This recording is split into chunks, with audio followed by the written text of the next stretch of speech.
মান উতিয়া কিতাবাহু ওয়ারাআ যহরিহি ফাসাউফা ইয়াদউ সুবুরা ওয়া ইয়াসলা সাঈরা। ও পৃথিবীর মানুষ শুনে রাখো, তোমার আমল নামা যদি ডান হাতে না থাকে, আমল নামা যদি বাম হাতে দেওয়া হয়, পরে বান্দা শুনে রাখো, আমল নামা ডান হাতে যেভাবে স্বাভাবিকভাবে দেওয়া হবে, আল্লাহ রাব্বুল আলামিন ওইভাবে বাম হাতে স্বাভাবিকভাবে দিবে না। আল্লাহ বলেন পিছন দিকে আমল নামা দেওয়া হবে। কেমনে পিছন দিকে দিবেন? হাত থাকবে বাম দিকে, পিছন দিকে তো কোনো হাত নাই।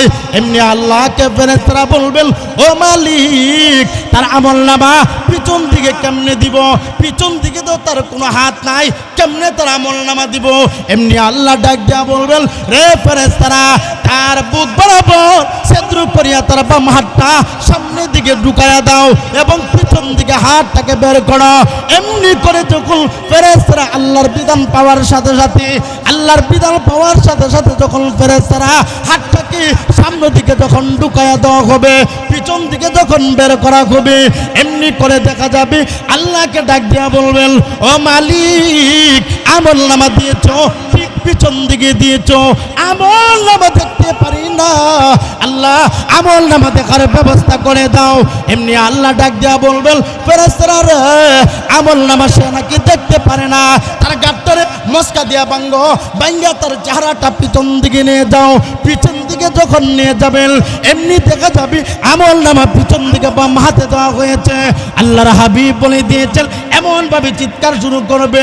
আল্লাহর হাবিব বলেন, হাতগুলো চিৎকারের কারণে হাও মাও করে কান্না করবে, আরাফ শুরু করবে, হাতগুলো কে ফেলবে, তার অঙ্গ প্রত্যঙ্গগুলো কে ফেলবে, নিজে কামড়াইতে শুরু করবে, নিজের মুখ নিজের দাঁত দ্বারা যখন সে চাবাইতে শুরু করবে, অঙ্গ প্রত্যঙ্গ বডিটা সে খেয়ে ফেলবে।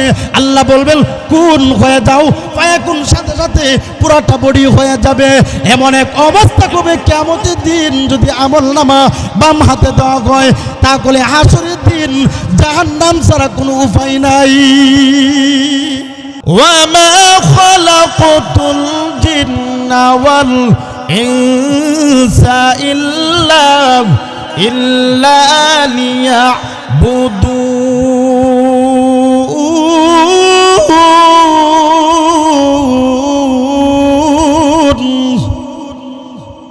আল্লাহ বলে দিয়েছেন, আরে মুমিন, আমি আল্লাহ তোমাকে বানাইলাম।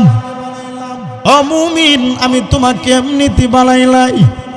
ওরে বান্দা, আমি আল্লাহ তোমাকে বানাইলাম আমি আল্লাহর গোলামি করার জন্য, আমি আল্লাহর দাসত্ব করার জন্য তোমাকে বানাইলাম। আর পৃথিবীতে যত মাখলুক আমি আল্লাহ বানাইছি, সবকিছু তোমাদের সুবিধার জন্য বানাইলাম। আমাদের মর্যাদা কত বেশি, যা আমরা একমাত্র জাতি যার কারণে আল্লাহ আসমান জমিন বানাইছেন, যার কারণে আল্লাহ তাআলা পৃথিবীর সব বানাইছেন। তো আমাদের মর্যাদা কম না বেশি? এত বেশি মর্যাদা আমাদের। কিন্তু আল্লাহ যে আমাদেরকে এত মর্যাদা দিলেন, কিন্তু আমরা এই মর্যাদা আমরা ধরে রাখতে পারি? আমরা যদি আমাদের মর্যাদা, আমাদের ইজ্জত, আমাদের সম্মান যদি ধরে রাখতে পারতাম, তাহলে পৃথিবীতে মানুষকে বাঘ আক্রমণ করে, কিন্তু আমি যদি আমার মালিককে খুশি করতে পারতাম, তাহলে বাঘও কখনো মানুষদেরকে আক্রমণ করতো না। ওমর ইবনে আব্দুল আজিজের জামানায় বাঘ আর ছাগল একসাথে ঘাসের মধ্যে এই ঘাস খাইছে, আর না হয় একসাথে পানি খাইছে। গাছা এই বাঘ আর ছাগলে একসাথে পানি খাইছে। একদিন এক বৃদ্ধ লোক তাকায় দেখেন একটা বাঘ একটা ছাগলকে ধরে খাচ্ছে। তিনি তখনই বলতেছেন, মনে হয় ওমর ইবনে আব্দুল আজিজ পৃথিবীর জমিনে আর নাই। তিনি যদি থাকতেন তাহলে বাঘ কখনো এই ছাগল ধরে ধরে খেতে পারত না। অসংখ্য গণিত বুজুর্গদের ঘটনা আছে যে নিজেরা বাঘে সওয়ার হইছে। আমরা যেভাবে গাড়িতে সওয়ার হই, বাঘেও বুজুর্গানের দিন সওয়ার হইয়া দুনিয়াতে চলাফেরা করছে। কিন্তু আল্লাহ আমাদেরকে যে ইজ্জত আর সম্মান আল্লাহ যে আমাদেরকে দিয়েছেন, এই ইজ্জত আর সম্মান আমরা ধরে রাখতে।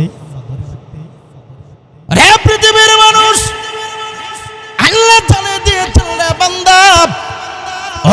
মুমিন, আমি আল্লাহ তোমাকে এমনিতে দুনিয়াতে বানাই নাই। ওরে বান্দা শুনে রাখো, আমি আল্লাহ তোমাকে পৃথিবীতে বানাইছি আমি আল্লাহর দাসত্ব করার জন্য। ও বান্দা ভালো করে শোনো, আমি আল্লাহ রাব্বুল আলামিন আমার কুদরতি কদমে সেজদার জন্য তোমাকে বানাইলাম। আল্লাহ বলে দিয়েছেন, বান্দা তোমরা কি মনে করেছো আমি আল্লাহ অনার্থক?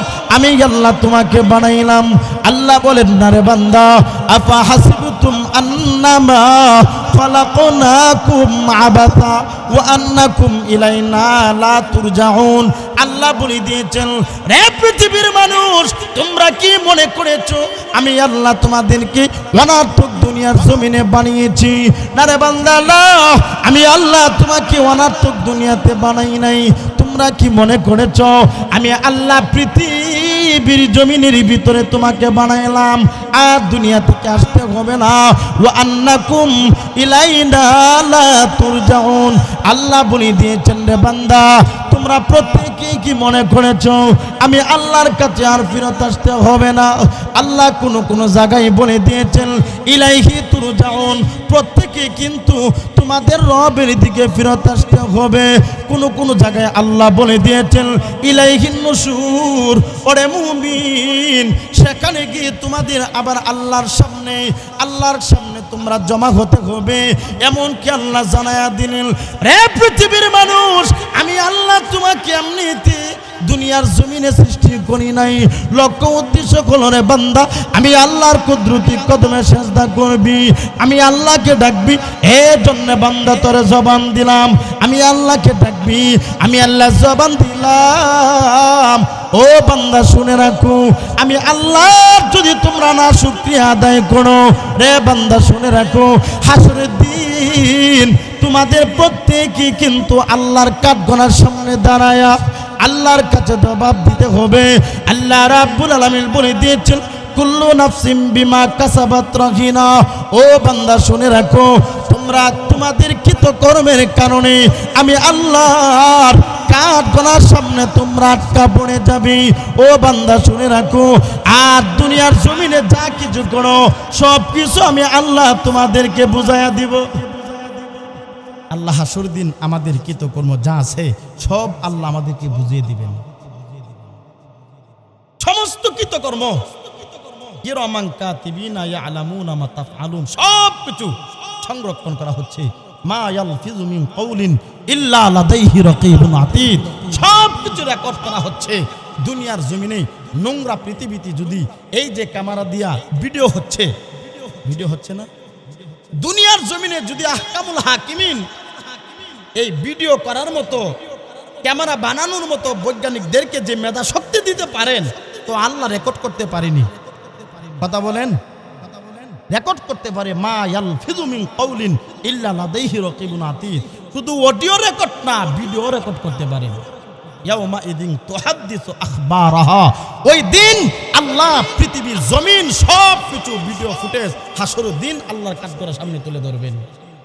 আল্লাহর সামনে তুলে ধরবেন যে আল্লাহ তোমার এই বান্দা এই জায়গাতে এটা করছে, ওই জায়গাতে এটা করছে, সব আমি আপনি এই যে চোখে দেখতে পারবো। এই জন্য আল্লাহ বলেন, আমি দুনিয়াতে তোমাকে যেই পাঠাইলাম, আর তোমরা দুনিয়াতে গিয়ে যা কিছু করো, তোমরা প্রত্যেকের কৃতকর্ম আমি আল্লাহ হাসর দিন তোমাদেরকে বুঝাইয়া দেব। হে পৃথিবীর মানুষ, আল্লাহ বলে দিয়েছেন, রে বান্দা, ওয়া ইন্নামা তুওয়াফাউনা উজুরাকুম ইয়াউমাল কিয়ামা। ও বান্দা শুনে রাখো, আমার আল্লাহ রাব্বুল আলামিন জানিয়ে দিয়েছেন, বান্দা রে, ওয়া ইন্নামা তুওয়াফাউনা উজুরাকুম ইয়াউমাল কিয়ামা, কিয়ামতের দিন তোমাদের সমস্ত আমলগুলো তোমাকে বুঝিয়ে দেওয়া হবে, সমস্ত কৃতকর্ম তোমাদেরকে বুঝিয়ে দেওয়া হবে। ও মুমিন, দুনিয়ার জমিনে যদি যারা পরিমাণ যদি বান্দা তুমি নেক আমল করো, এটা কিয়ামতের দিন বুঝিয়ে দেওয়া হবে। আর যদি যারা পরিমাণ যদি গুনার কাজ করো, এটারও কিন্তু মহান আল্লাহ আমাদেরকে পরকালে বুঝিয়ে দিবেন। ও বান্দা শুনে রাখো, আল্লাহ রাব্বুল আলামিন বলে দিয়েছেন, ফামান ইয়ামাল মিসকালা যাররাতিন খায়রান ইয়ারা ওয়া মান ইয়ামাল মিসকালা যাররাতিন শাররান ইয়ারা। আল্লাহ বলে দিয়েছেন বান্দা তুমি যদি যাররা পরিমাণ যদি তুমি নেক আমল করো হাসরের দিন তোমাকে বুঝিয়ে দেওয়া হবে। যদি যাররা পরিমাণ গুনার কাজ করো হাসরের দিন তোমাদেরকে সবকিছু বুঝিয়ে দেওয়া হবে। ও বান্দা শুনে রাখো, তোমরা দুনিয়ার জমিনে যা কিছু করবা সব কিছু মহান আল্লাহ সংরক্ষণ করে রাখার ক্ষমতা আছে না নাই? আল্লাহ সব কিছু সংরক্ষণ করার মতো ক্ষমতা আল্লাহর আছে। এই জন্য পৃথিবীতে মানুষ যদি কোনো কাজ করে, তাহলে কোনো গুনার কাজ যদি করে, কোনো আল্লাহ নাফরমানি হবে, গুনাহ হবে,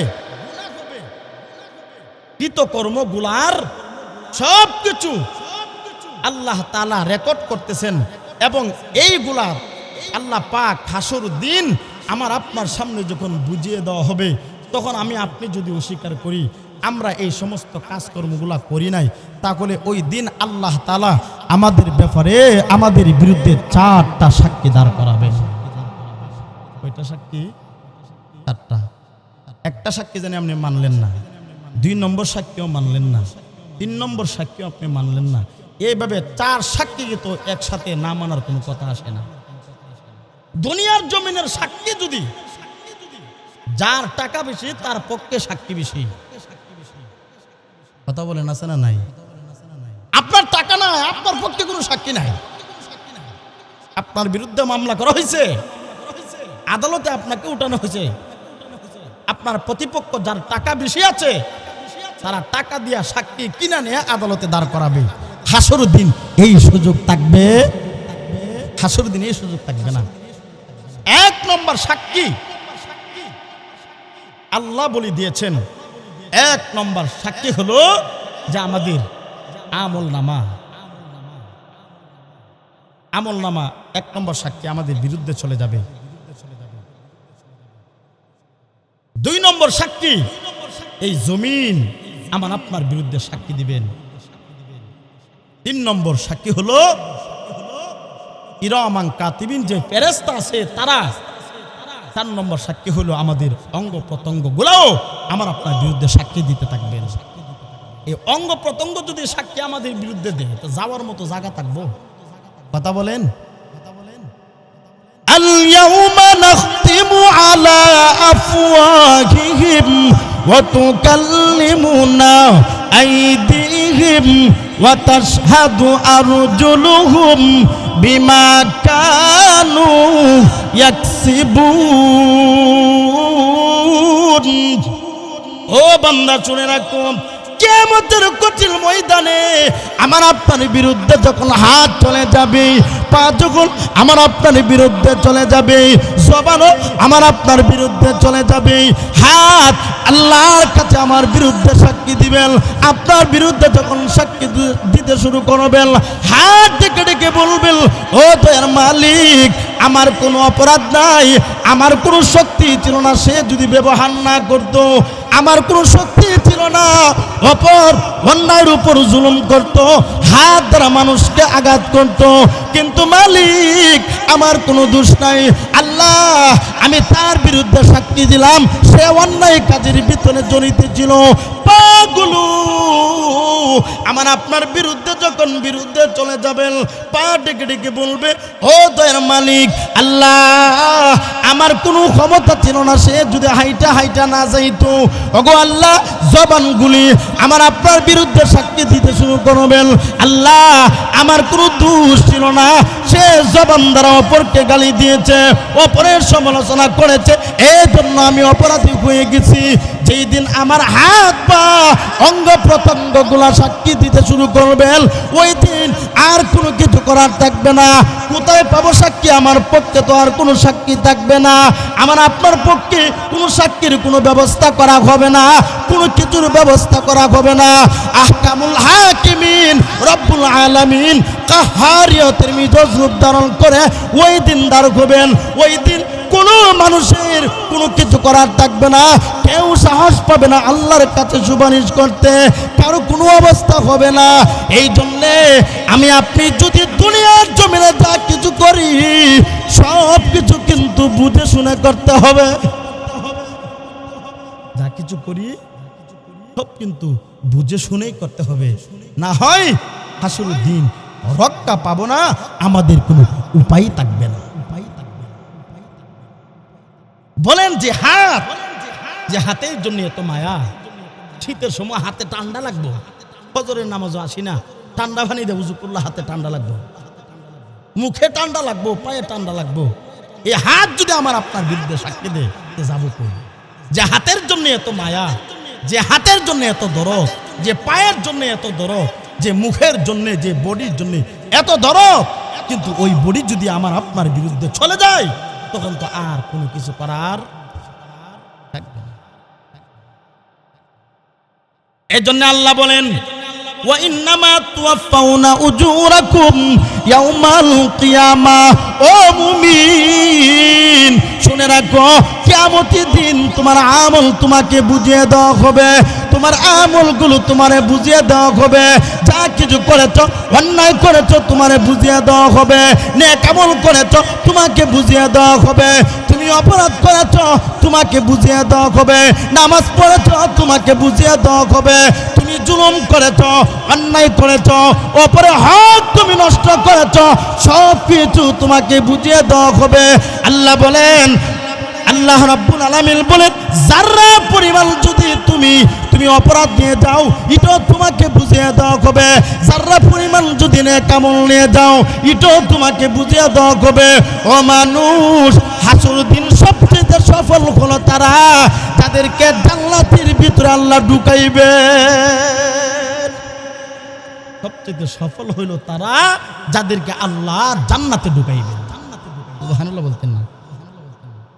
আল্লাহ বলেন ফামান যুহজিহা আনিন নার ওয়া উদখিলাল জান্নাতা ফাকাদ ফাজ। আল্লাহ বলেন সফল হইল তো তারা যাদেরকে জাহান্নাম থেকে দূরে সরাইয়া জান্নাতে ঢুকিয়ে দেওয়া হয়েছে। সুবহানাল্লাহ বাদ দিয়ে কইেন, একটু সুবহানাল্লাহ কই, একটু শরীরটা গরম রাখতে হইব। মাত্র এশারের পরে শুরু হয়েছে, বিশেষ বক্তা প্রধান বক্তা রয়ে গেছেন, এখনো যদি শরীরে যদি জিমে ধরে না তাহলে বাকি রাত কেমনে কাটাবো? শরীরটারে লাড়া দিয়া নাড়া ছাড়া করলে কিন্তু গরম লাগে, লাগে না? এই জন্য সুবহানাল্লাহ আলহামদুলিল্লাহ ঠিক বিঠিক যদি জুড়ে বলি তাহলে শয়তানও আমাদের কাছে আসতে পারবে না। এই জন্য দুনিয়াতে এমন কোনো মানুষ নাই যারা সফল হতে চায় না। ব্যবসায়ীকে জিজ্ঞাসা করেন, সেও বলে আমি সফল হতে চাই ব্যবসার জগতে। কৃষককে আপনি জিজ্ঞাসা করেন, সেও বলে আমি সফল হতে চাই কৃষির জমিতে। চাকরিজীবীকে জিজ্ঞাসা করে দেখেন, সেও সফল হতে চাই চাকরির জগতে। পৃথিবীতে এমন কোনো মানুষ নাই যার যার অবস্থান থেকে সফল হতে চায় না। আল্লাহ বলেন তারাই তো সফল। আসল সফল তো হলো তারা যাদেরকে আল্লাহ জান্নাতে ঢুকাইয়া দিবেন, জাহান্নাম থেকে সরায়া যাদেরকে জান্নাতে ঢুকিয়ে দিবেন তারাই হলো সবচেয়ে বড় সফল। দুনিয়ার সফলতা পাইলাম কি পাইলাম না এটা আল্লাহ দেখবেন না, দুনিয়ার সম্পদ আছিল কি আছিল না এটা আল্লাহ দেখবে না, কিন্তু আল্লাহ দেখবে নেক আমল, নেক আমলের সফলতা অর্জন করতে পারি কিনা এটা আল্লাহ পাক দেখবেন। সুবহানাল্লাহ বলতেন না? এজন্যে ফামান যুহজিহা আনিন নার ওয়া উদখিলাল জান্নাতা ফাকাদ ফাজ। সর্বশেষ যে জাহান্নামী জাহান্নামের আগুনে জ্বলবেন, এমন ভাবে জ্বলতে শুরু করবেন আল্লাহ তাআলা। আচ্ছা বলেন তো, জাহান্নামে কি শুধু কাফেররা যাবে না মুসলমানেরাও যাবে? মুসলমানেরাও যাবে, কিন্তু মুসলমানগণ তাদের ঈমান থাকার কারণে কিন্তু বদ আমলের কারণে জাহান্নামের সাময়িক সময় জ্বলবে। তারপরে আল্লাহ তাআলা তাকে উঠায়া উসিলা দিয়া তারা জান্নাতে ঢুকাই দিবেন। আল্লাহ পাক সব মুসলমানদেরকে জান্নাতে ঢুকায়া একেবারে শেষ এক ব্যক্তি থাকবে, সে জাহান্নামের তলদেশে জ্বলতে শুরু করবে।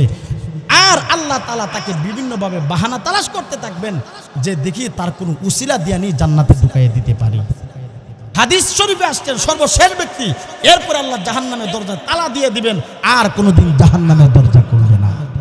তাকে জান্নাতে ঢুকায়া তালা দিয়ে দিবেন, জান্নাতের দরজা আর খোলা হবে না। এই জন্যে আল্লাহ রসুল বলেন সর্বশেষ যে ব্যক্তি জাহান্নামের আগুনে জ্বলবে, আল্লাহ তার বিভিন্নভাবে বাহানা তালাশ করতে শুরু করবেন যে দেখি বান্দার কোনো উসিলা তালাশ করি কিনা, আমি আল্লাহ তারে উসিলা বানায়া তার জান্নাত দিতে পারি কিনা। সুবহানাল্লাহ বলে। হে পৃথিবীর মানুষ, আল্লাহ বলে দিয়েছেন রে বান্দা, ও বান্দি শুনে রাখো, কিয়ামতের দিন যখন জাহান্নামের আগুনে জ্বলবে, সর্বশেষ যে জাহান্নামী জাহান্নামের আগুনে যখন জ্বলতে শুরু করবে, আল্লাহ বিভিন্নভাবে বাহানা তালাশ করবেন তার উসিলা দিয়ে জান্নাতে ঢুকিয়ে দেওয়া যায়। এমনি করে দেখা যাবে এবার জাহান্নামী যখন জাহান্নামের তলদেশে জ্বলতে শুরু করবে, এমনি করে দেখা যাবে এবার জাহান্নামী মনে মনে ভাবতে শুরু করবে, আমার ঈমান বড় দুর্বল, আমল বড় দুর্বল, এই ঈমান দিয়ে জান্নাতে যাওয়া সম্ভব হবে না, এই আমল দিয়ে জান্নাতে যাওয়া সম্ভব হবে না। কিন্তু আল্লাহকে বলার সাহস করতে পারবে না, কারণ কানার তো মনে মনে জানা আমি কে আমল করছি না করছি, দুনিয়ার কেউ না জানলেও আমরা জানি। কথা বলেন জানি। এমনও জীবনে অপরাধ আমরা করি যে পৃথিবীর কেউ না জানলেও আমরা জানি। আল্লাহ জানেন কি জানেন না? জানেন। এই তাদেরকে বলেন কথা বলতে, এই প্যান্ডেলে বাইরে যারা আছেন কথা বলেন না ভাই, একটু প্যান্ডেলে আসেন, সবাই প্যান্ডেলের ভিতরে আসে পড়েন, কেউ কথা বলবেন না।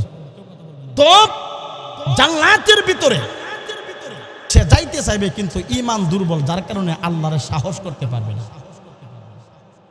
আল্লাহর হাবিব বিশ্ব নবী রাহমাতুল লিল আলামিন ডেকে ডেকে বললেন, রে পৃথিবীর উম্মতেরা, ওই ব্যক্তি জাহান্নামের তলদেশে যখন জ্বলতে শুরু করবে, এক পর্যায়ে দেখা যাবে জাহান্নামী আবার আল্লাহকে ডাক দিয়া বলবেন, ও দয়ার মালিক আল্লাহ, আমার ঈমান বড় দুর্বল, আমল বড় দুর্বল, আল্লাহ আমি তো একেবারে বেঈমান হয়ে যাই নাই, সামান্য হইল তো আমার ঈমান ছিল, ও দয়ার মালিক আল্লাহ আমি কি পারি না গো তোমার কাছে একটা দরখাস্ত করতে। এমনি করে আল্লাহ ডাক দিয়া বলবেন, রে জাহান্নামী, তুই কি একটা দরখাস্ত করবি না আরো কোনো দরখাস্ত করবি? এর অর্থ হলো আল্লাহ ভালো করে জানেন সে শুধু একটা দরখাস্ত করবে না, আরো দরখাস্ত সে করবে। কিন্তু এমনি জাহান্নামী ডেকে ডেকে বলবেন, মালিক আর কোনো দরখাস্ত করব না, আল্লাহ একটা দরখাস্ত শুধু করব। এমনি করে আল্লাহ ডেকে ডেকে বলবেন, রে জাহান্নামী, কি দরখাস্ত করবি কর, দেখি আমি আল্লাহ তোর দরখাস্ত মঞ্জুর করতে পারি কিনা। এমনি করে দেখা যাবে জাহান্নামের তলদেশ থেকে জাহান্নামী আবার ডাক দিবে, মালিক আল্লাহ আমি জাহান্নামের আগুন সহ্য করতে পারি না, আমার ঈমান দুর্বল, আমল বড় দুর্বল, আল্লাহ মেহেরবানি করে গো আল্লাহ তুমি কি পারো না গো, আমার সামান্য ঈমানের উসিলা করে জাহান্নামের তলদেশ থেকে উঠাইয়া জাহান্নামের কিনারায় তুমি রেখে দিতা। এমনি করে আল্লাহ ডাক দিয়া বলবেন, ফেরেশতারা রে, আমার ওই জাহান্নামীকে জাহান্নামের তলদেশ থেকে উঠাইয়া তারে জাহান্নামের একটা কিনারা রেখে দাও। তুই কেন আবার আরেকটা দরখাস্ত করতে চাচ্ছিস? এমনি জাহান্নামী ডেকে ডেকে বলবেন, আল্লাহ গো আমি আর কোনো দরখাস্ত করব না, আল্লাহ তুমি আমার এই দরখাস্ত করার সুযোগ দাও।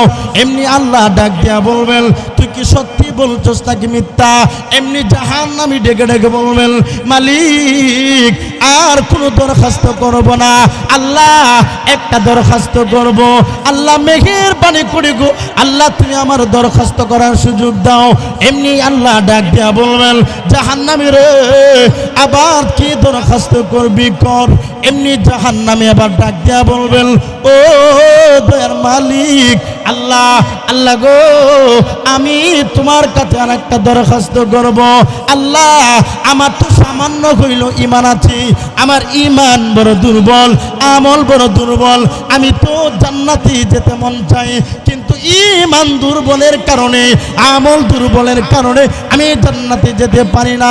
আল্লাহ, তুমি কি পারো না গো আমার এই আবদারটা তুমি রক্ষা করতে? আল্লাহ ডাক দিয়া বলবেন, রে জাহান্নামী, কি আবদার করবে তুই কর। এমনি দেখা যাবে জাহান্নামী ডাক দিয়া বলবেন, আল্লাহ, তুমি কি পারো না আমাকে জাহান্নামের ভিতর থেকে, জাহান্নাম থেকে বের করে দিতা? সুবহানাল্লাহ বলেন। আল্লাহ বলেন, তুই যদি আর কোনো দরখাস্ত না করস, আমি আল্লাহ তোর দরখাস্ত মঞ্জুর করলাম। এমনি ফেরেশতাদেরকে ডেকে ডেকে বলবেন, ফেরেশতারা রে, আমার ওই জাহান্নামীকে জাহান্নামের তলদেশ থেকে উঠাইয়া জাহান্নামের কিনারায় রেখে দিলাম। এবার জাহান্নামের কিনার থেকে তারে বের কইরা জাহান্নাম থেকে তুমি তারে বের করে দাও। যেমনি করে জাহান্নাম থেকে বের করে দেওয়া হবে, এবার ওই জাহান্নামী মনে মনে ভাববেন যে আমি মনে হয় জান্নাতের ভিতরে ঢুকে গেছি। এখন বলেন তো, জাহান্নাম থেকে তারা বের করে দেওয়া হয়েছে, না জান্নাত না জাহান্নাম? কথা বলেন, না জান্নাত না জাহান্নাম। এখন আল্লাহর বান্দা সে জাহান্নামের বাড়ি চুপ করে বসে থাকবে। হাদিস শরীফের মধ্যে রাসূল করিম সাল্লাল্লাহু আলাইহি ওয়াসাল্লাম বলেন, অনেক বিস্তারিতভাবে হাদিসের মধ্যে আসছে, আমি শুধু সার সংক্ষেপ আপনাদেরকে বলবো। এমনি করে দেখা যাবে আল্লাহ একটা জান্নাতের গাছ তার চোখের সামনে তুলে ধরবে।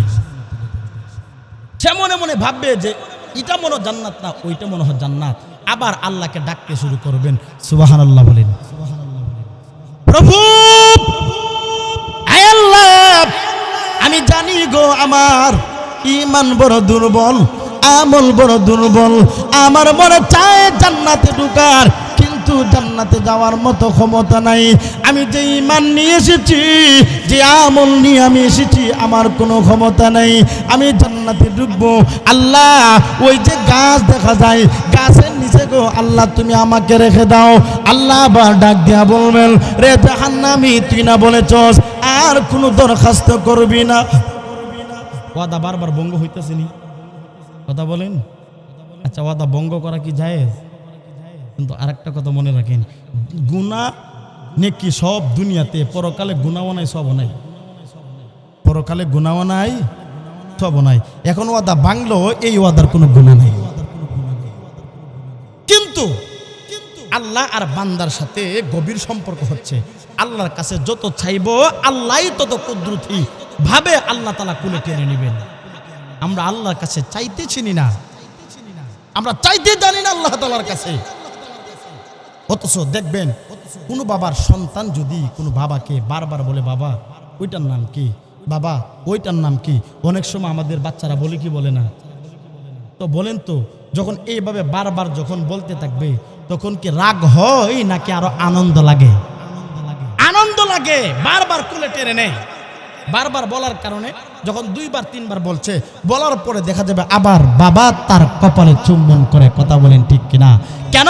বারবার কথা বলার কারণে বাবা আর মেয়ে বা ছেলের সাথে যে সম্পর্ক হয়েছে, আহকামুল হাকিমিন যিনি, রব্বুল আলামিন যিনি, উনি আর বান্দার সাথে যখন সব সময় কথা হবে, তখন আল্লাহ আর বান্দার ভিতরে গভীর সম্পর্ক হবে। আর আসতে বলেন সুবহানাল্লাহ।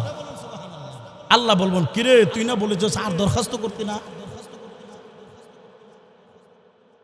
আল্লাহ সরি, আর দরখাস্ত করতাম না, এইটা ওই কি কইব আল্লাহ, এইটা ওই আর কোনো দরখাস্ত করতাম না। আল্লাহ এই দরখাস্ত মঞ্জুর করুন। আল্লাহ কো, তুই যদি ওয়াদা না করস, তুই যদি ওয়াদা করস আর তুই দরখাস্ত করবে না, আমি আল্লাহ তোর দরখাস্ত মঞ্জুর করে নিলাম। আল্লাহ ফেরেশতাদেরকে বলবেন, তারে উঠায়া তারা ওই গাছের নিচে দিয়ে দাও। গাছের নিচে যখন দিবেন, এমনি দেখা যাবে আল্লাহর জান্নাতের 8টা দরজা খুলে যাবে। আর আওয়াজ দিয়ে বলেন সুবহানাল্লাহ। বান্দা এবার জান্নাতের ভিতরে তাকায় কইব, কিরি গাছ থেকে দিয়ে আরো সুন্দর দেখা যায়। এবার গাছের নিচে তাই কেউ চুপ করে বসে থাকবো। হাদিস শরীফের মধ্যে রাসূল বলেন, একটু পরে আবার আল্লাহ ডাকবো, আল্লাহ আমার তো মন চা জান্নাতে যাইতাম, কিন্তু আমার ঈমান এত দুর্বল, জান্নাতে যাওয়ার ক্ষমতা নাই। আল্লাহ আমার মনে চাই আল্লাহ জান্নাতে যাইতাম, কিন্তু আল্লাহ আমি কি পারি না? আমার তো সামান্য হইল ঈমান আছে, আমি কি পারি না গো তোমার কাছে একটা দরখাস্ত করতে? আল্লাহ বলে তুই না কইছস আর করতে না, তুই না বলছস আর করতে না, তো আবার কেন করতেছস? আল্লাহ আল্লাহ সরি, আমি ভাবছিলাম না আর করুম, আল্লাহ তুমি আমার এই সুযোগটা দেও। এমনি করে আল্লাহ রাব্বুল আলামিন ডেকে ডেকে বলবেন, রে জাহান্নামী, রে বান্দা তুই না বলেছস আর কোনো দরখাস্ত করবে না? আরে বান্দা শুন, তুই কি দরখাস্ত করবে আমি আল্লাহর কাছে কর, দেখি আমি আল্লাহ তোর দরখাস্ত মঞ্জুর করতে পারি কিনা। এমনি আবার বান্দা ডেকে বলবেন, ও দয়ার মালিক, আমার মনে চায় ওই যে জান্নাতের ভিতরে যাওয়ার, কিন্তু ঈমান বড় দুর্বল, আমল বড় দুর্বল। আল্লাহ ঈমান নিয়ে ওই জান্নাতে থাকা সম্ভব হবে না, আমল নিয়ে জান্নাতে থাকা সম্ভব হবে না। ও গো দয়ার মালিক আল্লাহ, তুমি কি পারো না গো আমার এই দরখাস্তটা তুমি মঞ্জুর করবে? এমনি আল্লাহ ডাক দিয়া বলবেন, রে বান্দা কি দরখাস্ত করবি কর, দেখি আমি আল্লাহ তোর কোনো দরখাস্ত মঞ্জুর করতে পারি কিনা। এমনি আবার বান্দা ডাক দিয়া বলবেন, আল্লাহ গো ওই যে এত সুন্দর জান্নাত দেখা যায়, আমি তো জান্নাত দেখতে পাই, কিন্তু জান্নাতে যাওয়ার তো আমার কোনো বিধান নাই, যেহেতু দুর্বল ঈমান নিয়ে এসেছি, দুর্বল আমল নিয়ে এসেছি। আল্লাহ আমার মনে চায় আমি একটা দৌড় দিয়ে জান্নাতে ঢুকি আর একটা দৌড় দিয়ে জান্নাত থেকে বের হয়ে যাই। এই দরখাস্ত করার সাথে সাথে আল্লাহ বলেন, আবার এই জান্নাত থেকে তুই বের হতে না চাস? তুমি আল্লাহ বলতেন না? বান্দা বলেন, আল্লাহ জান্নাত থেকে যদি বের করতে না চাই, তোমার কি ক্ষমতা নাই গাটটা দইরা বাইর করে দেওয়ার? আল্লাহর ক্ষমতা আসেনি? আল্লাহ বলেন, বান্দা এ কথা বলার সাথে সাথে আল্লাহর কুদরতে দিল ঠান্ডা হয়ে যাবে। এবার আল্লাহ বলবেন, বান্দা যা, আমি তোরে এই সুযোগটাও করে দিলাম। এমনি বেচারা যখন জান্নাতে, হাদিস শরীফে আসছে, জান্নাতের ভিতরে যখন ঢুকবেন, একটা দৌড় দিয়ে যখন ঢুকবো, ঢুকার পরে গিয়া দেখবো আসন ফেরা বসে থাকবো, আসন ফেরা বেচারা বসে থাকবো, আর জান্নাত থেকে বাইরে তো। সুবহানাল্লাহ বলেন। আল্লাহ কয়, কিরে তুই না কইছ জান্নাত থেকে বের হয়ে যাবি, তুই বাইরে? আল্লাহ বের হতে পারি, তুমি যদি বের করে দাও, আমার তো কোনো ক্ষমতা নাই জান্নাতে থাকবার। আল্লাহ এক নম্বর কথা হলো, তুমি যেহেতু দয়া কইরা আমার এখানে পর্যন্ত আনছো, আমার বিশ্বাস এক নম্বর কথা, তুমি আমার জান্নাত থেকে আর বের করে দিবে না। তোমার নাম না রহমান আল্লাহ, তোমার নাম না গফফার, তোমার নাম না গাফুর। আল্লাহ মেহেরবানি করে আল্লাহ তুমি যেহেতু আনছো, আর বের করবা না জানি, তারপরে যদি তুমি বের করে দাও আল্লাহ, আমি বের হয়ে যেতে পারি, বের হতে ইচ্ছুক। এরপরে যখন আবার 3 নম্বর কথা হলো, আল্লাহ তুমি না ওয়াদা করছো জান্নাতে ঢুকলে আর জান্নাত থেকে বের হতে হবে না। আল্লাহর ওয়াদা হইল, আল্লাহর ওয়াদা হইল জান্নাতে ঢুকলে আর জান্নাত থেকে বের হতে। এখন বেচারা তো জান্নাতে ঢুকে গেছে, এখন জান্নাত থেকে আর বের হন লাগবো? সুবহানাল্লাহ বলেন। এমনি করে আল্লাহ তার বান্দাকে ডেকে ডেকে বলবেন, রে বান্দা, ও বান্দা শুনে রাখো, আমি আল্লাহ তোকে বিভিন্ন ভাবে, তোকে আমি আল্লাহ তাআলা, তোকে বিভিন্ন ভাবে আমি আল্লাহ তাআলা তোর উসিলা তালাশ করেছিলাম, দেখি রে বান্দা তোকে জান্নাতের ভিতরে দেওয়া যায়। ওরে বান্দা শুনে রাখ, তুই যদি জাহান্নামের তলদেশ থেকে আমি আল্লাহর কাছে জান্নাত চাইতে, আমি আল্লাহ তোকে সরাসরি জান্নাতে দিয়ে দিতাম। এমনি করে দেখা যাবে জান্নাতের ভিতরে সে বসবাস করতে থাকবে, আর ডাক দিয়া বলবেন, মালিক আমার, আল্লাহর কাছে যখন শুকর আদায় করতে থাকবেন, এমনি করে দেখা যাবে জান্নাত জাহান্নামের ভিতর থেকে সর্বশেষ জাহান্নামীকে যখন জাহান্নাম থেকে বের করে দেওয়া হবে, এমনি আল্লাহ ফেরেশতাদেরকে বলবেন, ফেরেশতারা রে, আমার কোন নেককার বান্দার জাহান্নামে নাই, জাহান্নামকে তোমরা তালা দাও। 7টা জাহান্নামকে যখন তালা দেওয়া হবে, আর জাহান্নাম থেকে কোনোদিন আর বের হতে হবে না, কেউ বের হতে পারবে না। এমনি করে যখন জান্নাতে ঢুকে দেওয়া দেওয়া হবে। এমনি আল্লাহ ডাক দিয়া বলবেন, ফেরেশতারা জান্নাতের 8টা তালাকে তুমি দরজাকে তুমি 8টা জান্নাতকে তুমি তালাবদ্ধ করে দাও, আর কোনোদিন জান্নাত থেকে বান্দা বের হতে চাবে না। আল্লাহ এই কথাটা বলেন, ফামান যুহজিহা আনিন নার ওয়া উদখিলাল জান্নাতা ফাকাদ ফাজ। আল্লাহ বলে দিয়েছেন বান্দা ওই মানুষ সবচেয়ে সফল, আরে মুমিন ওই ব্যক্তি সফল যাকে আল্লাহ জাহান্নাম থেকে উঠায়া জাহান্নাম থেকে দূরে সরাইয়া জান্নাতের ভিতরে ঢুকিয়ে দিবে। আমরা জান্নাতে যেতে চাইনি, আওয়াজ দিয়ে বলেন চাইনি, কিন্তু আমরা তো জান্নাতে যেতে চাই, কিন্তু জান্নাতের কোনো কাজ করতাম না। কথা কয় না? জান্নাতে যাইতাম চাই সবাই, কিন্তু জান্নাতের কাজ ভালো লাগে না। আপনি যদি মনে করেন বলে কৃষি কাজ করতে ভালো লাগে, এখন আপনি জমিনে কৃষি কাজ করলেন, কৃষি কাজ করার পরে জ্বালা ঘোড়া রোপণ করে আপনি আইসা পড়লেন, এখন আর ক্ষেতও বাইসা দিলেন না, এই তারপরে এই সারও আপনি দিলেন না, পানিও দিলেন না, চিন্তা করলেন রুইয়া যখন আইসি ধান তো করে আইব, কাটার সময় যখন গেলেন গিয়ে দেখবেন তার ক্ষেত ধান না আবর্জনা। আরো জোরে বলেন। তো দুনিয়ার জমিনের ভিতরে যদি ক্ষেত কামারে মেহনত করার কারণে যদি ফসল হয়, সফলতা অর্জন করে যাই, পরকালের ব্যাপারে যদি আমরা ঈমান আর আমলের পিছনে মেহনত করি, তাহলে সফলতা অর্জন করা যাবে কিনা? আল্লাহ 2 শর্তের বিনিময়ে জান্নাত দিবেন। সুবহানাল্লাহ বলেন। কয়টা? 2টা। ইন্নাল্লাযিনা আমানু ওয়া আমিলুস সালিহাত। একটা শর্ত হলো তার ঈমান যদি মজবুত হয়, ঈমান যদি শিরিক মুক্ত হয়, খাঁটি ঈমান যদি হয়, আল্লাহ তার জান্নাতের ভিতরে ঢুকাইবেন। আর যদি তার যদি নেক আমল যদি থাকে, আমলে সালেহা থাকে, তাহলে আল্লাহ তার জান্নাতে ঢুকাইয়া দিবেন। আর যদি জান্নাতে যেতে না পারি, হাসরের দিন আল্লাহ বলেন, ফাআম্মা মান উতিয়া কিতাবাহু বিয়ামিনি ফাসাউফা ইউহাসাবু হিসাবান ইয়াসিরা। আল্লাহ বলেন হাসরের দিন যাদেরকে ডান হাতে আমলনামা দিবেন, তারা আনন্দে আত্মহারা হয়ে যাবে। সুবহানাল্লাহ বলতেন না? আমি যে আয়াত পড়েছিলাম, কুল্লু নাফসিন বিমা কাসাবাত রাহিনা, আল্লাহ তাআলা কিয়ামতের দিন তার কৃতকর্মের জবাব দিতে গিয়ে আল্লাহর কাছে আটকা পড়ে যাবে, ইল্লা আসহাবাল ইয়ামিন। কিন্তু এক প্রকারের মানুষ আল্লাহর কাঠগড়ার সামনে আটকা পড়বে না, কারা? যাদেরকে ডান হাতে আমলনামা দেওয়া হবে। ডান হাতে আমলনামা চাইনি। রাসূল বলেন, মান হাফাজা আলা সালাতি আকরামাহুল্লাহু তাআলা বিখামসিন খিসালিন ইয়ারফাউ আনহু দিকাল আইশি ওয়া আযাবাল কবরি ওয়া ইউতিহিল্লাহু কিতাবাহু বিয়ামিনি ওয়া ইয়ামুররু আলা সিরাতিকাল বারকি ওয়া ইয়াদখুলুল জান্নাতা বিগাইরি হিসাব।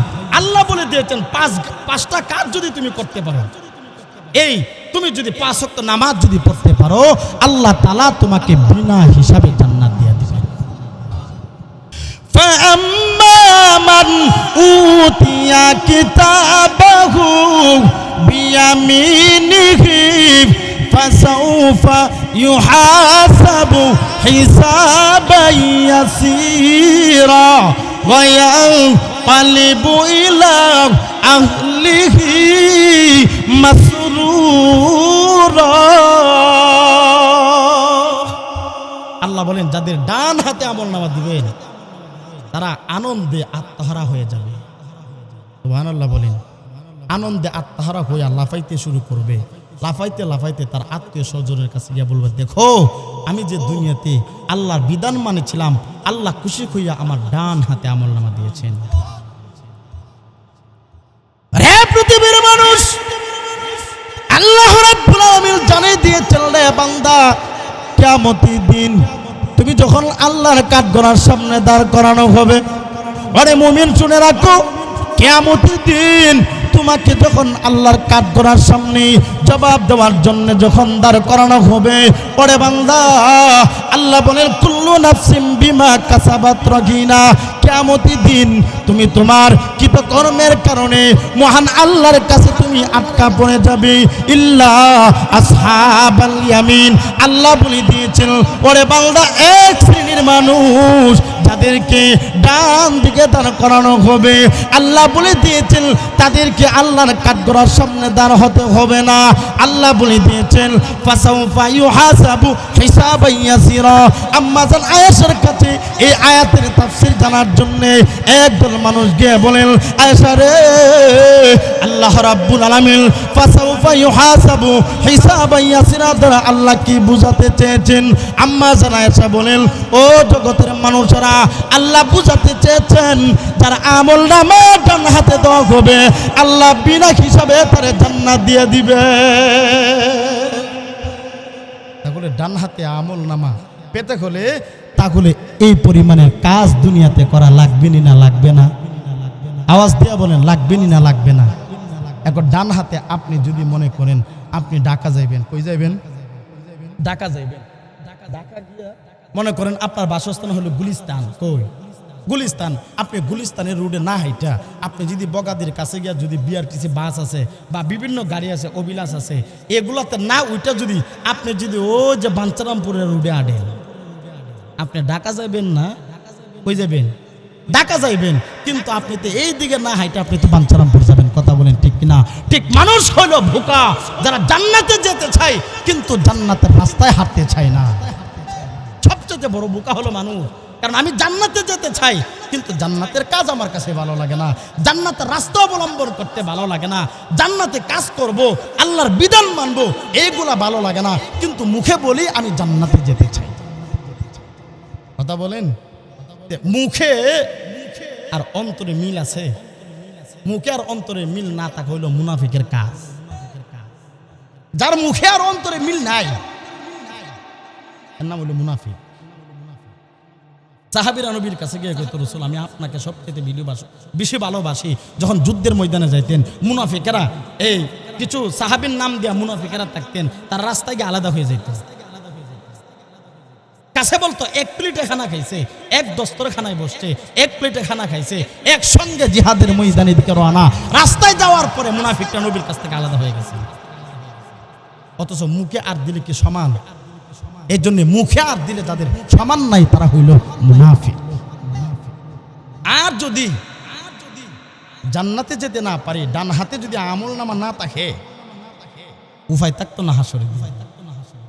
কবর থেকে আযাব শুরু হইব, আল্লাহ তাআলা কবর থেকে এমন ভাবে বাইরেতে শুরু করবেন কোমরে হাড্ডি রাখতো না একটাও।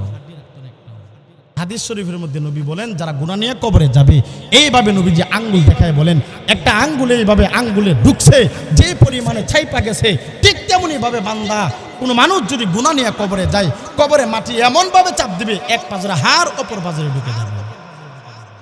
এক পাজরে হাড় অপর পাজরে যদি কবরে ঢুকে যায়, জাহান্নামে যারা আগে যদি এই অবস্থা হতো, জাহান্নামে ঢুকলে কি পরিমাণ অবস্থা হবে? এজন্য আল্লাহ বলেন, ওয়া আম্মা মান উতিয়া কিতাবাহু ওয়ারা'a যহরিহি ফাসাউফা ইয়াদউ সুবুরা ওয়া ইয়াসলা সাঈরা। ও পৃথিবীর মানুষ শুনে রাখো, তোমার আমল নামা যদি ডান হাতে না থাকে, আমল নামা যদি বাম হাতে দেওয়া হয়, পরে বান্দা শুনে রাখো আমল নামা ডান হাতে যেভাবে স্বাভাবিকভাবে দেওয়া হবে আল্লাহ রাব্বুল আলামিন ওইভাবে বাম হাতে স্বাভাবিকভাবে দিবে না। আল্লাহ বলেন পিছন দিকে আমল নামা দেওয়া হবে। কেমনে পিছন দিকে দিবেন? হাত থাকবে বাম দিকে, পিছন দিকে তো কোনো হাত নাই। এমনি আল্লাহকে ফেরেশতারা বলবেন, ও মালিক তার আমল নামা পিছন দিকে কেমনে দিব? পিছন দিকে তো তার কোনো হাত নাই, কেমনে তার আমল নামা দিব? এমনি আল্লাহ ডাক দিয়া বলবেন, রে ফেরেশতারা তার বুক বরাবর সেদ্রু করিয়া তার বাম হাতটা সামনের দিকে ঢুকায়া দাও এবং পিছন দিকে হাতটাকে বের করো। এমনি করে যখন ফেরেশতারা আল্লাহর বিধান পাওয়ার সাথে সাথে, আল্লাহর বিধান পাওয়ার সাথে সাথে যখন ফেরেশতারা হাতটাকে সামনের দিকে যখন ঢুকায়া দেওয়া হবে, পিছন দিকে যখন বের করা হবে, এমনি করে দেখা যাবে আল্লাহকে ডাক দিয়া বলবেন, ও মালিক আমল নামা দিয়েছ, ঠিক পিছন দিকে দিয়েছ, আমল নামা দেখতে পারি না, আল্লাহ আমল নামা দেখার ব্যবস্থা করে দাও। এমনি আল্লাহ ডাক দিয়া বলবেন, ফেরেশতারা রে আমল নামা সে নাকি দেখতে পারে না, তার গাট্টারে মস্কা দিয়া ভাঙ্গা তার চেহারাটা পিছন দিকে নিয়ে যাও। পিছন দিকে যখন নিয়ে যাবেন এমনি দেখা যাবে আমল নামা পিছন দিকে বাম হাতে দেওয়া হয়েছে। আল্লাহর হাবিব বলে দিয়েছেন এমন ভাবে চিৎকার শুরু করবে, আল্লাহর হাবিব বলেন হাত গুনে চিৎকারের কারণে হাও মাও করে কান্না করবে আর আফসোস করবে, হাত গুনে কে ফেলবে, তার অঙ্গ প্রত্যঙ্গ গুলো কে ফেলবে, নিজে কামড়াইতে শুরু করবে, নিজের মুখ নিজের দাঁত দ্বারা যখন সে চাবাইতে শুরু করবে, অঙ্গ প্রত্যঙ্গ বলিরা সে খেয়ে ফেলবে। আল্লাহ বলবেন কোন হয়ে যাও, ফায়াকুন সাথে সাথে পুরাটা বডি হয়ে যাবে। এমন এক অবস্থা করবে কিয়ামতের দিন যদি আমলনামা বাম হাতে দেওয়া হয়, তাহলে হাসরের দিন জাহান্নাম ছাড়া কোনো উপায় নাই। আমলনামা যদি বাম হাতে দেয় তো জাহান্নাম ছাড়া কোনো উপায় আসেনি। শুধু এটাই না, হাসরের দিন আফসোস করব। কিসের আফসোস? এটাও আল্লাহ তার কোরআনে বলেন। আল্লাহ তার কোরআনে কারিমের ভিতরে বলেন ইয়া লাইতাহা কানাতিল কাদিয়া মা আগনা আন্নি মালিয়া হালাকা আন্নি সুলতানিয়া। আফসোস করবো হাইরি আমার মরণটা যদি না হইতো, আল্লাহর কাঠগড়ার সামনে যদি দাঁড় না হইতাম, তাহলে মনে ভালো আছে। আফসোস করব আর বলবো আল্লাহ আজকে যদি না দাঁড়াইতাম তাহলে মনে ভালো আছে। এই আফসোস কি সময় মতো করতে হইব না গিয়া? সময় মতো করতে হইব। এর জন্য আফসোস করতে হবে সময় মতো। আমার ইমানটা কি, আমলটা কি, কেমনে আমি কবরে থাকবো, এই আফসোস দুনিয়ার জগতে করতে হবে। আল্লাহ বলেন মা আগনা আন্নি মালিয়া। কিয়ামতের কঠিন ময়দানে মানুষগুলো আফসোস করতে শুরু করবে আর বলতে শুরু করবে মা আগনা আন্নি মালিয়া। আইরে আমার সম্পদ গেল কোথায়, মাল গেল কোথায়, আমার সম্পদ গেল কই? যেই দুনিয়াতে সম্পদের কারণে আমি বাহাদুরি করেছিলাম, সম্পদের কারণে দুনিয়াতে আমি বায়ে বায়ে খুন করেছিলাম, বায়ে বায়ে চেহারা পর্যন্ত দেখতে পারি নাই, ভাই বোনের সাথে সম্পর্ক বিচ্ছিন্ন করেছিলাম। আইরে যেই সম্পদের কারণে আমি দুনিয়ার জমিনের ভিতরে আমি অন্যায় করেছিলাম, আমি অপরের মাল আত্মসাৎ করেছিলাম, হালাকা আন্নি সুলতানিয়া। আফসোস করবে হাইরে আমার ক্ষমতা গেল কই, আমার ক্ষমতা গেল কই? দুনিয়ার জমিনে আমি যদি হুকুম করতাম একসাথে কয়েকটা শেষ। মা কথা কই না, আসনো পয়সা যদি বইলা দে যে সে আমার বিরুদ্ধে কথা বলছে, আজকে রাত্রে তারা গুম করে নে, 24 ঘন্টার ভিতরে সে আয়না করে পাঠাই দিত। কথা বলি ঠিক নেই? আহা, ক্ষমতার অপব্যবহার মানুষকে কি পরিমাণ অপদস্থ করতে পারে। পৃথিবীতে যত ক্ষমতাশীলরা ছিল, যারাই জুলুম করেছে তারাই নিপীড়িত হয়েছে, যারাই জুলুম করেছে তারাই ধ্বংস হয়েছে। হাসুর দিন আফসোস করবো হাইরি হালাকা আন্নি সুলতানিয়া। হাইরে আমার ক্ষমতা গেল কই? যেই ক্ষমতার কারণে দুনিয়াতে বাহাদুরি করেছিলাম, যেই ক্ষমতার কারণে দুনিয়াতে বেড়াগিরি করেছিলাম, যেই ক্ষমতার কারণে দুনিয়াতে তো পাওয়ার দেখাইয়াছিলাম, আজকে আমার ক্ষমতা গেল কই? আফসোস করবে হালাকা আন্নি সুলতানিয়া। আফসোস করবে আর বলবে গাইরি আমার ক্ষমতা গেল কই? আল্লাহ ওই দিন আইনাল মুলুক, আল্লাহ সমস্ত রাজা বাদশাকে ডাকতে শুরু করবেন, রে ক্ষমতাশীলরা, রে বাহাদুররা, আয় আমি আল্লাহর কাছে আসে বেড়াগিরি দেখা, দেখ তোর বেড়াগিরি কতটুক থাকে, তোর ক্ষমতা কতদিন পর্যন্ত থাকে। আল্লাহ আর এই সমস্ত মানুষেরা হাসরের দিন আফসোস করতে শুরু করবে হালাকা আন্নি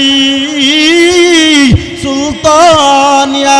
হাইরে আমার ক্ষমতা গেল কই?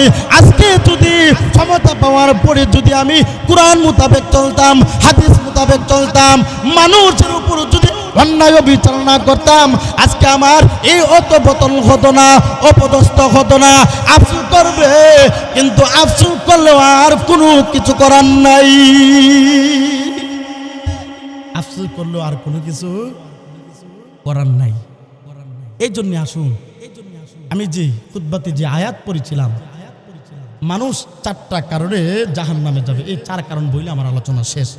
বিশেষ বক্তা আয়েশা পড়ছেন, আপনাদেরকে নিয়ে সার গরব আলোচনা করবেন। এর আগে আমরা মানুষ জাহান্নামে যাওয়ার কয় কারণ, আওয়াজ হইছে না? চার কারণে মানুষ জাহান্নামে যাবে। কয় কারণে?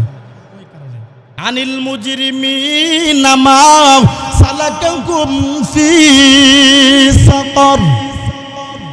জান্নাতীদেরকে যখন জান্নাতে দিবেন, জাহান্নামীদেরকে যখন জাহান্নামে দিবেন, জান্নাতীরা জান্নাতে ঢুকবে আল্লাহ এত বিশাল বড় বড় বিল্ডিং, তা দেখামো কারে? দুনিয়াতে একটা বিল্ডিং বানাইলে বন্ধু বান্ধব রে বাড়িতে আইনা দাওয়াত দিয়ে খাওয়াই দেখাইতাম যে আল্লাহ দেখেন বাথরুমটা পর্যন্ত টাইস করছি। মানুষের আত্মীয় স্বজন আইনা দাওয়াত খাওয়াইয়া বলবো আমি 4 তলার ফাউন্ডেশন দিয়েছি। কারণ দুনিয়াতে যদি মানুষ যদি এই বিল্ডিং না দেখে, বিল্ডিং এর দাম আছে নিও, তো জান্নাতে কি হইবে? আল্লাহ বিল্ডিং দেখামো কারে? বিল্ডিং তো দেখাইতে আমি যে জান্নাতে ঢুকছি। আনিল মুজরিমিনা মা সালাকাকুম ফি সাকার। আল্লাহ পাক তার বন্ধুদেরকে, তার সাথীদেরকে, সে জান্নাতে ঢুকছে, তার বন্ধুরা জাহান্নামে ঢুকছে। এবার তার বন্ধু আর বন্ধুর সাথে আল্লাহ পরিচয় করায় দিবেন, কথা বলাইবেন। জাহান্নামীদেরকে জাহান্নামের কিনারায় আনবেন, ওই জান্নাতীকে জান্নাতের কিনারায় আইনা দুইজন আনিল মুজরিমিনা মা সালাকাকুম ফি সাকার, তারা একজন আরেকজন কথা বলতে শুরু করবেন। কেউ বন্ধু আমি গেছি জান্নাতে, তুমি জাহান্নামে কে লিগা? দুনিয়াতে না একই মাঠে খেলাইতাম, দুনিয়াতে না একই সাথে চলতাম, তো আমি জান্নাতে তুমি জাহান্নামে কেন? এবার ওই জাহান্নামীরা 4টা কারণ বলবে। কয়টা কারণ? 4টা কারণ। 1 নম্বর কারণ হলো আল্লাহ বলেন ক্বালু লাম নাকু মিনাল মুসাল্লিন।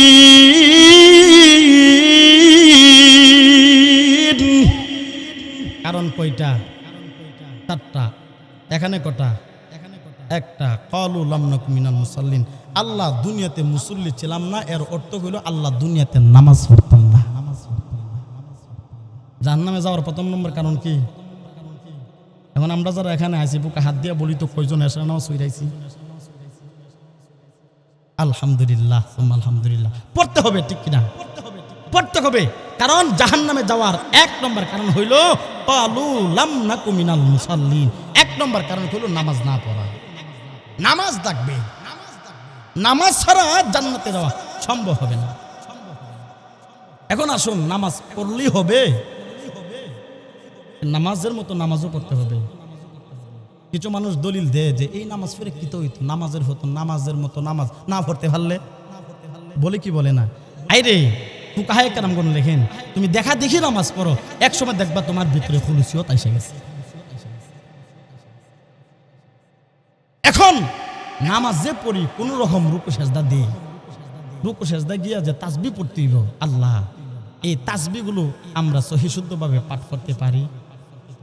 কথা বলেন সুবহান রাব্বিয়াল আলা, সুবহান রাব্বিয়াল আযীম যে পড়তে হয়, সহিশুদ্ধভাবে আমরা অনেকে পড়তে পারি না, তাও সহিশুদ্ধ করতে পারি না। এখন আসুন, নামাজকে হইল না, গুল্লা গেল। এখন শিখলাম না, চেষ্টাও করলাম না, মন চাহি জিন্দগি ছাইরা গেলাম, নাও চালাইছি, দেখি কই গা থামে। এইভাবে চললে হবে নাকি? নামাজ সহি হওয়ার জন্য যে সমস্ত আলামত আছে, এই সমস্ত আলামত গুলো প্রকাশ করতে হবে। এই জন্য এই সমস্ত আলামত গুলাও, নামাজ সহি হওয়ার জন্য যে সমস্ত শর্ত, এই শর্ত গুলাও মানতে হবে। কিছু কিছু মানুষ আছে, আল্লাহ বলেন যে কিছু কিছু মানুষ আল্লাযীনাহুম আন সালাতিহিম সাহুন আল্লাযীনাহুম ইরাউন, আল্লাহ বলেন কিছু কিছু মুসল্লি হইল ধ্বংসশীল। কিছু কিছু মুসল্লি কি? হে পৃথিবীর মানুষ, এই আয়াতের ব্যাখ্যা মুফাসসিরিনে কেরামগণ লিখেন ফাওয়াইলুল লিল মুসাল্লিন। তোরা মাউনে আসেনি? আল্লাহ বলে দিয়েছেন কিছু মুসল্লি আছে ধ্বংসশীল, যারা নামাজ পড়ো জাহান্নামের ভিতরে চলে যাবে। এই আয়াতের ব্যাখ্যা তাফসীরে কেরামের ভিতরে 3টা করা হয়েছে। 1 নম্বর হলো সে মনোযোগ দিয়ে নামাজ পড়ে নাই, মনোযোগ দিয়ে নামাজ পড়ে নাই। মনোযোগ দিছে না নামাজও দায়রায়া। ইমাম সাহেব কেরাতকে লম্বা করছে না ছোট করছে? রুকু কি বেশি দিছে, লম্বা করছে? তাশাহুদের মধ্যে লম্বা হয়েছে না বাইতে হয়েছে? এটা নামাজের মধ্যে বইয়া আমরা ফিরা না কেন? মা এমন আছে না নাই? কথা বলেন, আপনাদের এলাকায় না থাকলেও আলহামদুলিল্লাহ আপনাদের এলাকার মানুষ ভালো, কিন্তু আমরা এলাকাতে আছে। এক নম্বর কারণ হইল, তিনটা ব্যাখ্যা লেখছেন। এক নম্বর ব্যাখ্যা হইল নামাজ মনোযোগ দিয়ে না পড়া। আরেকটা হলো ওয়াক্ত মতো নামাজ না পড়া, সময় মতো নামাজ না পড়া। আমরা অনেকে কাজে যাই, কাজে যাওয়ার পরে জোহরের আজান দিছে, আরো আধা ঘন্টা আছে, এখন আল্লাহর বান্দা কাজও আবার লাগে গেছে, আইসা গোসল করতে করতে ওয়াক্ত শেষ, আসর আজান দিয়ে লাইছে। আরেকটা হইল যে রাকাতের কোনো হিসাব নাই, রাকাত কত রাকাত পড়ছে এটার হিসাব নাই, এটা নাই, নামাজ পড়তেছে আল্লাহর বান্দা। এই সমস্ত নামাজি হইল ফাওয়াইলুল লিল মুসাল্লিন, ওই সমস্ত মানুষেরা হইল কি ধ্বংসশীল, ওই সমস্ত নামাজিরাই ধ্বংসশীল। আমরা কি এই সমস্ত নামাজি হতে চাই? আমরা কি এই সমস্ত নামাজি হতে চাই না? ভালো ভালো নামাজি হতে চাই, দিনদারওয়ালা হতে চাই, আখলাকওয়ালা হতে চাই, জীবনকে নামাজের মাধ্যমে পরিবর্তন করতে চাই। কথা বলি ঠিক কিনা? দুই নম্বর হইল ওয়ালাম নাকুন নুতঈমুল মিসকিন, দুই নম্বর হলো মিসকিনদেরকে খানা না দেওয়া।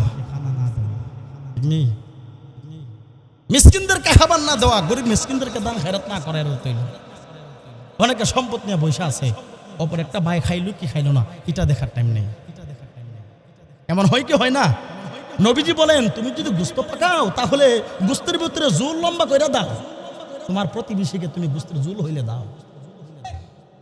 অথচ সাহাবায়ে কেরামের জীবনী এমনই ছিল, সাহাবীদের জীবনী এমনই ছিল। সাহাবায়ে কেরামরা এক অক্ত নিজের খাবার আছে ঘরে, আর এক অক্ত খাবারের জন্য যখন ঘরে আসছে বলে আমি এক অক্ত খাবার আছে জোহরের সময়, না আমি জোহরের সময় রাখতে পারবো না, আমি রাত্রে ব্যাপারে আল্লাহ ব্যবস্থা করবো না, এটা আমার আরেক ভাইকে দিয়ে দাও।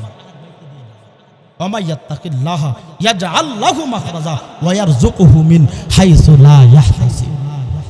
আল্লাহ যে কোথায় থেকে রিজিকের ব্যবস্থা করবেন আল্লাহকে ভয় করি। আল্লাহকে ভয় করতে পারলে আল্লাহ যে কোথায় থেকে রিজিকের ব্যবস্থা করবে এটা কল্পনা করা সম্ভব। এজন্য মিসকিনদেরকে খাবার দিতে হবে কিনা কথা বলেন। ওয়াকুন্না নাহুদু মাআল খাইদিন, তিন নম্বর হইল সমালোচনাকারীদের অন্তর্ভুক্ত হওয়া। আমরা তো দুনিয়াতে 4 শাস্ত্রে সংসদ বানাইছি, কথা নাই ঠিক নাই, কথা বলেন ঠিক নেই। চায়ের দোকানে বয়া নামাজটা কোন রকম পড়ে, চায়ের দোকানে বয়া যত বিপদ আছে একবার এটারে সিংহাসন বানায়া জাতীয় সংসদ বানায়া এখানে ভিতরে সব আইন ফাঁস হয়ে যেতেছে। হয় কি হয় না? এমন করা যাবে? ওকুন্না নাহুদু মাআল খাইদিন। আবার কিছু কিছু মানুষ আছে আয়ো কইব তুই ঠিক বুঝছিস রে, এমন তাল্লা গাওরা আছে না নাই? কথা বলেন আছে না নাই? এই তাল্লা গাওরাই কথা আল্লাহ বলেন ওকুন্না নাহুদু মাআল খাইদিন। আল্লাহ বলে দিয়েছেন যারা সমালোচনাকারীদের অন্তর্ভুক্ত হবে, এর অর্থ হলো যে সমালোচনা করবে যে পরিমাণ গুনাহ তুমি যে তাল লাগাইছো তোমারও সেই পরিমাণে গুনাহ। জাহান্নামে যাওয়ার 4 কারণে 3 নম্বর কারণ হইল সমালোচনাকারীদের অন্তর্ভুক্ত হওয়া। 4 নম্বর হইল আল্লাহ বলে দিয়েছেন ওকুন্না নাহুদু মাআল খাইদিন ওকুন্না নুকাদ্দিবু বিয়াউমিদ্দিন। আহা, আমরা কিয়ামতের দিবসে আমরা অবিশ্বাস করতাম, বিশ্বাস করতাম না। নাউযুবিল্লাহ বলতেন না, কথা বলেন। এই জন্য কিয়ামতের দিনকে বিশ্বাস করতে হবে কি হবে না? আরে পৃথিবীর মানুষ জাহান্নামের ভিতরে জাহান্নামের সকল কারণগুলো বরদাস্ত করতে শুরু করবে, এমনি দেখা যাবে এবার জাহান্নামীরা যখন আল্লাহর কাঠগড়ার সামনে দাঁড়িয়ে যাবে, আল্লাহর কাঠগড়ার সামনে দাঁড়ায়া এমনি করে যখন দেখা যাবে আল্লাহ কাঠগড়ার সামনে দাঁড়ায়া যখন জবাব দিতে শুরু করবে আর বলতে শুরু করবে হাত্তা আতানাল ইয়াকিন। আইরে আফসোস করবে, আইরে আমি তওবা করার কোনো সুযোগ পাই নাই, তওবা পর্যন্ত করি নাই। হাত্তা আতানাল ইয়াকিন, আমি তওবা করার আগে আগে আমার মরণ হয়ে গেছি, তওবা করার সুযোগ পাই নাই। আর সে তওবা করব এই কথাটা তার খেয়ালই নাই, সে যে কবরে যাইব তার খেয়ালই নাই। এক পা কবরে গেছে গায়ে, কিন্তু এরপর দুনিয়ার আশা বান্দার শেষ না। আওয়াজ দিয়ে বলেন, কথা বলেন ঠিক না বেঠিক? এর জন্য আসুন আমরা পরকালের প্রতি বিশ্বাস করি। আজকের যে আলোচনার মাধ্যমে আমরা বুঝলাম যা আমরা জান্নাতে যেতে সকলেই চাই, কথা বলেন, জাহান্নাম থেকে পানা চাই। এই জন্যে আমরা প্রত্যেকে দুনিয়াতে জান্নাতে কাজ করতে হবে কি হবে না? আল্লাহ তাআলা আমাদের প্রত্যেককে আমল করার তৌফিক দান করুক, সকলে বলে আমিন।